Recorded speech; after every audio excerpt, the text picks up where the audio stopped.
The importance of good health records cannot be overstated. Because they are essential to good patient care, all health profession regulators articulate and enforce minimum standards for record keeping.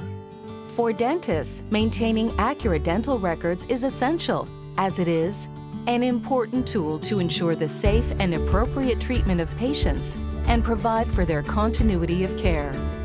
A legal obligation under the Dentistry Act. A dentist's best defense against allegations of professional misconduct or malpractice. The college's guidelines on dental record keeping state that patient records must be comprehensive, legible, and accessible. Entries should be dated and signed, initialed, or otherwise attributed to the treating dentist. They should be typed, handwritten in ink, or recorded in an acceptable electronic form.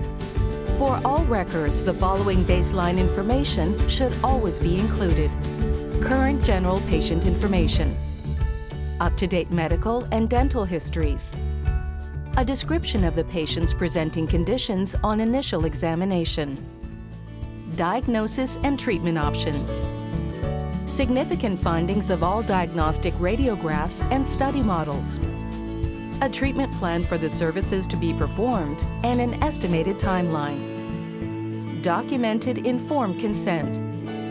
Notes of referrals to or consultations with other health practitioners. A record of missed appointments and cancellations.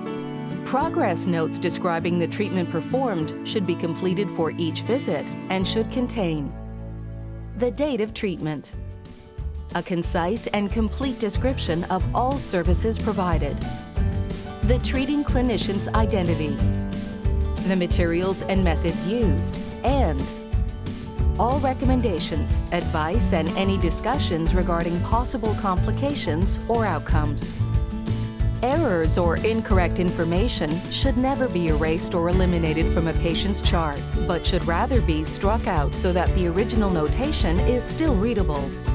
Late entries should be clearly marked. Remember, clinical and financial records must be maintained for at least 10 years after the date of the last entry in a patient's record. In the case of a minor, records must be kept for at least 10 years after the day the patient turns 18. For more information about dental records, please read our guidelines on dental record keeping or our FAQ on information about retention of records, both found on our website at rcdso.org.